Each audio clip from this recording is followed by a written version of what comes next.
So let's talk about how you brought yourself back to health, because I think one thing that you and I share is we like to optimize our health. We like to sort of try things that could make us better performers.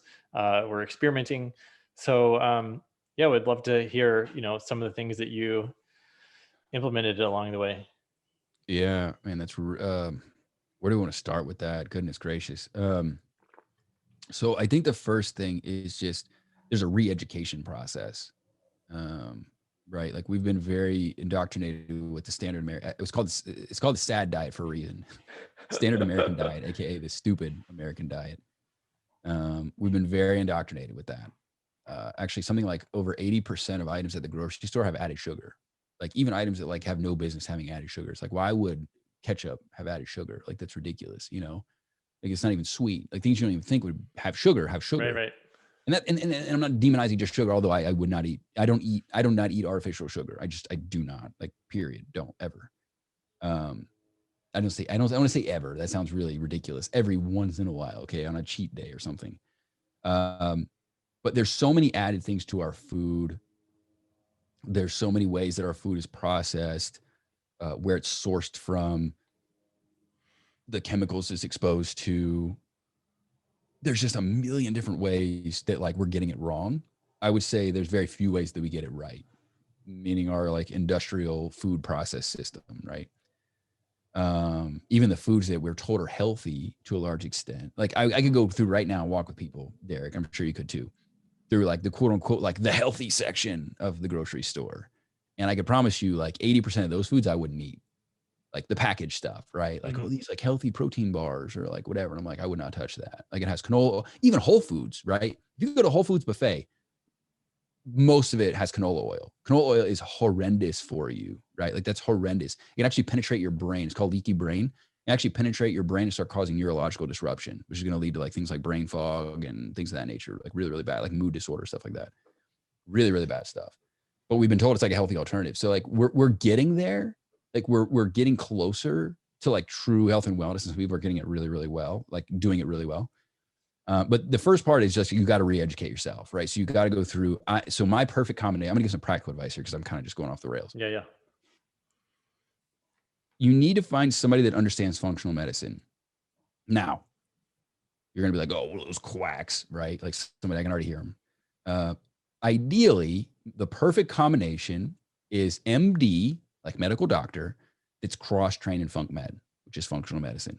That's like your perfect power alley. If you can find somebody that has an understanding of both, because there are, I really have to caution myself there because I can get a little bit on the opposite side now because I'm so anti. I became very bitter about big pharma because it largely it was a big catalyst in my health issue, right? Huge Yeah. catalyst in my health issue. Wasn't the culprit on its own, but was a big catalyst. And let me qualify that. So early age in Ohio, I had a lot of upper respiratory issues and I was given very, very strong, like strep throat and things of that nature. So I was given very strong antibiotics that depletes your gut bacteria, good and bad, doesn't discriminate, just kills everything. It's like literally like slash and burn, just destroys everything. If you don't re-indoctrinate your gut, your microbiome, which is like the healthy living organisms that live inside your body, specifically in your gut, with probiotics and prebiotics to recultivate your gut, you can get an imbalance. If that imbalance continues to worsen, like mine did, it can lead to things that's like a precursor for Crohn's, ulcerative colitis, colon cancer, like all the real nasty stuff, right? But also a litany of other things if you're not, again, digesting nutrients the way you should. So ifm.org, it's the Institute of Functional Medicine is the website, ifm.org. You can find a great person in functional medicine, but look for that MD overlap as well. So really, really good if you want to pursue that avenue. But even before then, find like 3 to 5, no more. Because if you get too far, it's going to be a convoluted message. When you're first starting out trying to find, health and wellness advice online, you're going to be like, you're going to hear things that like contradict something else, or you're going to have taken 7,000 supplements because somebody's going to say like, oh, for this, take this, for this, take that. If you're having this, like you're going to be rubbing essential oils on your head. I mean, you're going to be doing all kind of crazy stuff. Like Yeah. you're just going to be too much. So I'll give you mine. I give you the ones that I follow. Ben Greenfield is the number one person that I follow. Now, notice I didn't say Dr. Ben Greenfield. Ben Greenfield is just a freaking biohacking nerd and does all kind of crazy stuff. But Ben is, you will see quickly how committed Ben is to understanding the truth as it relates to human optimization. He's fantastic. I would say a second person in that conversation now for me is Dave Asprey. Again, not a doctor, but Dave Asprey is tremendous and gives really, really good advice. I love Dave. Dave's been on my show. Sometimes, I love you, Dave, if you ever listen to this, and I'm sorry. Sometimes Dave, I feel, he's a little out there. Let's just leave it at that. You'll see what I mean. Dr. No, what Eric do you Berg, mean? huh? What do you mean out there? Because out there is good, right? Okay.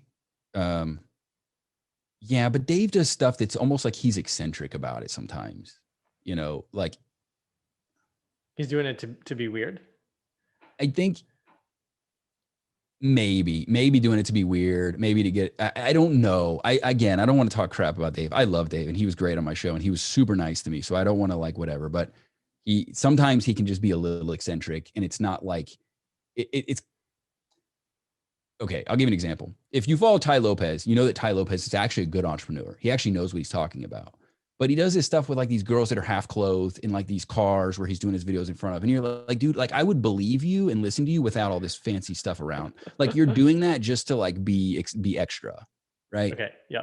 To some degree, Dave can do that, not with the paid models and rented cars, but to some degree, it's like I would be good with just the science. I'd be good with just the data and the information, not necessarily like you being as extra as you are about it.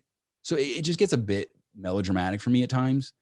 Gotcha. But he's tremendous and I love him and his advice is tremendous, right? His advice is really, really good. It's really going to help people in a big, big way. So I love him and I apologize, but that's just my constructive criticism for you, Mr. Asprey. Dr. Josh Axe, fantastic.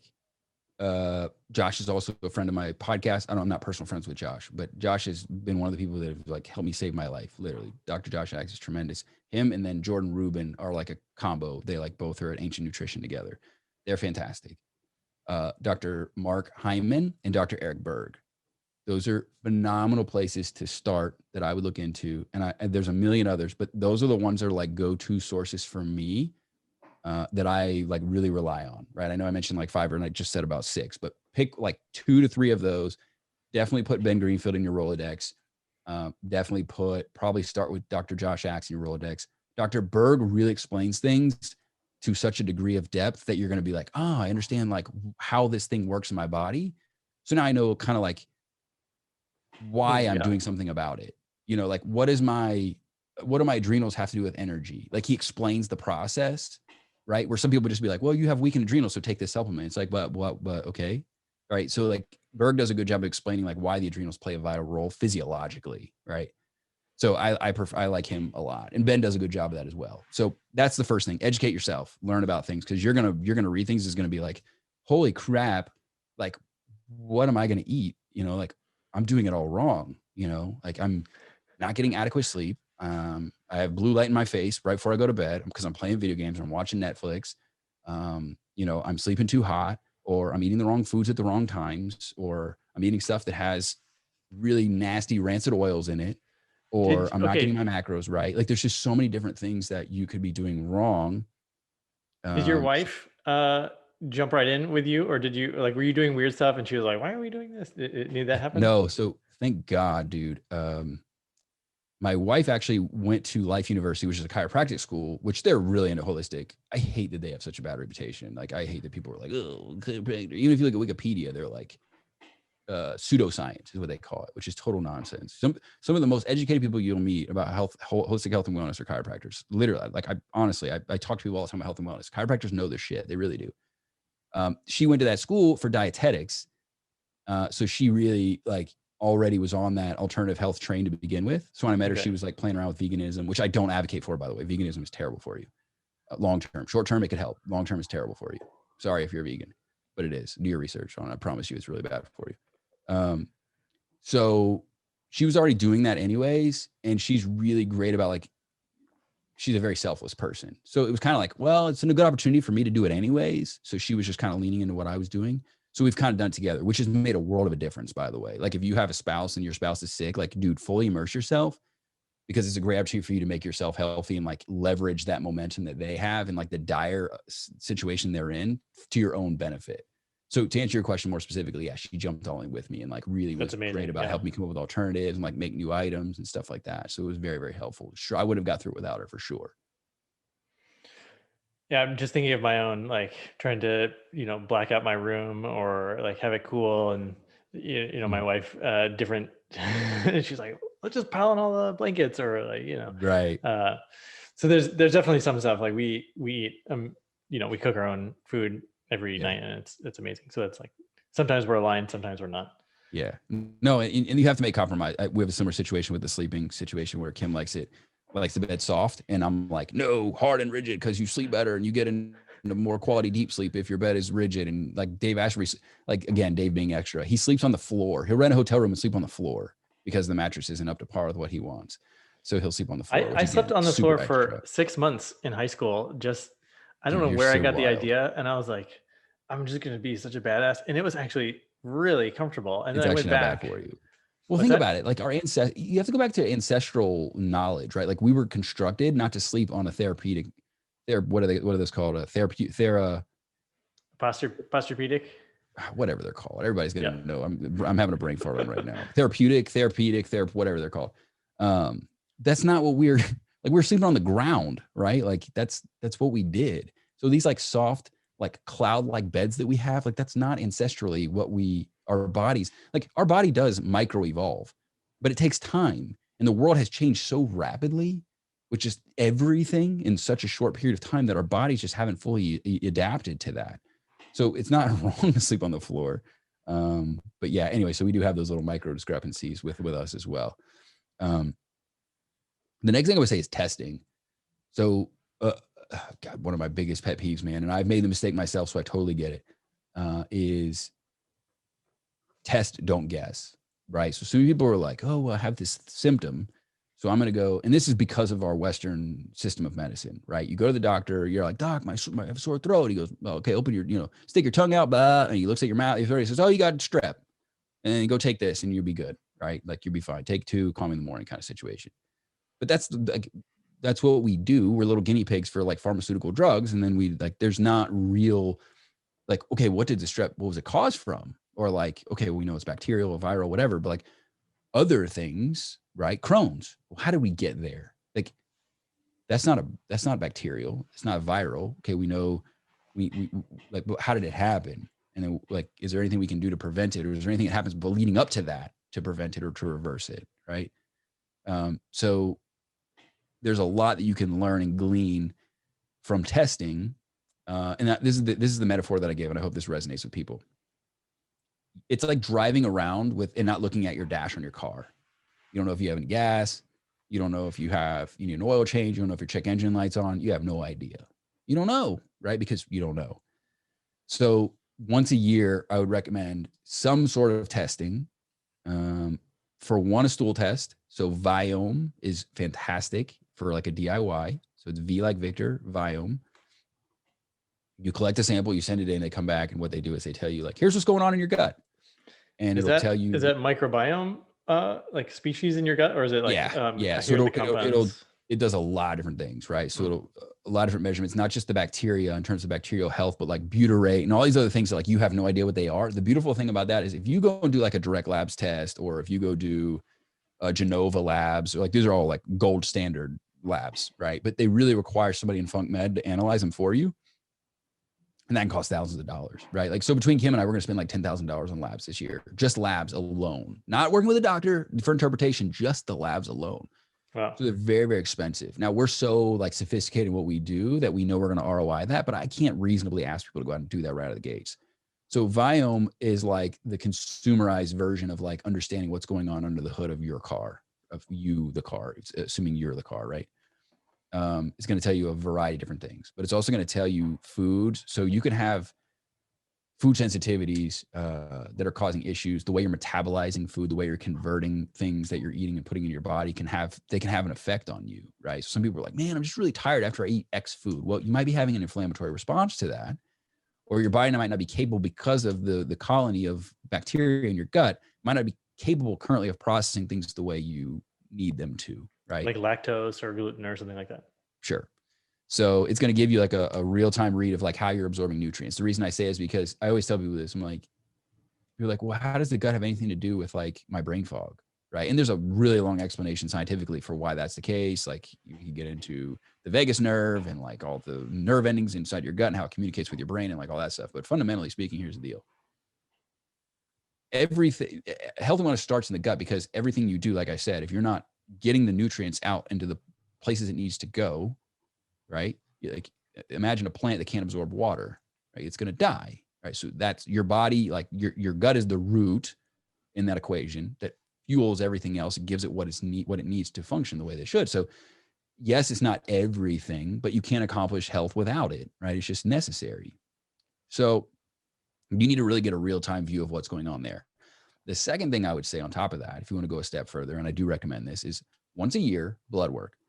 Now, you could get really nuanced with that, get really granular, but just as a basic, go to a place. I have one here locally in Austin called Any Labs Test Now. Find a local lab facility that does not require you to have a doctor's note, and get what's called a male comp or a female comp, which means it stands for comprehensive.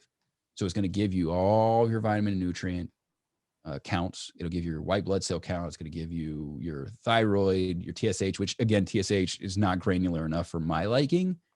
It's too macro, but it's still going to give you a good idea about what's going on and if there's something really wrong with what's going on in your body. So those two, with the stool and with the blood test, should get you in the right direction. And the good thing about both, right, specifically with the Viome, is it gives you advice, but also Viome gives you like a 110-page report that includes a meal plan. So it's going to tell you like what your superfoods are, but it's also going to tell you foods you need to avoid. So you might be having an it's an IG3, I believe, which is an inflammatory response, right? And they're foods that you need to avoid for a period of time. So like 3 months you need to cycle off of. And the reason we develop these sensitivities is because we're not hunter-gatherers anymore, right? So like you can eat strawberries year round. Well, our ancestors couldn't do that because strawberries were it's a seasonal fruit, right? So you couldn't eat strawberries in the middle of December. Like that's not possible, right? Because that's not when they grow.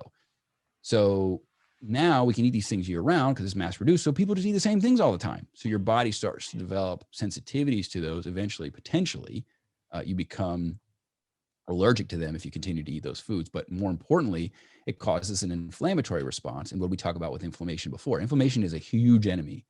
And for people that are more into the vanity purpose of looking good, most people that I see have inflammation problems, not body weight problems. More importantly, a lot of people that carry extra weight, it's due to hormonal issues or it's due to gut health issues. Some of your gut bacteria actually dictates how and where you retain weight. Some of the hormone problems do the same. The reason you can develop extra weight around your waistline is because your body is trying to protect your major organisms because you have problems going on. So for those that don't give a crap about optimal health, but want to look good for beach season, I just gave you 2 reasons to do that because those things not function the way they should. I don't care how much you kill yourself at the gym. It's not going to happen for you. I don't care how much you lower your caloric intake. It's not going to happen for you because you have a problem that hasn't been reconciled and hasn't been rectified. It's going to continue to allow you or cause you to store weight in those places or inflammation in those places that are undesirable, in addition to the litany of health issues that it causes with your performance and productivity and overall sense of well-being. Yeah, that's really fascinating.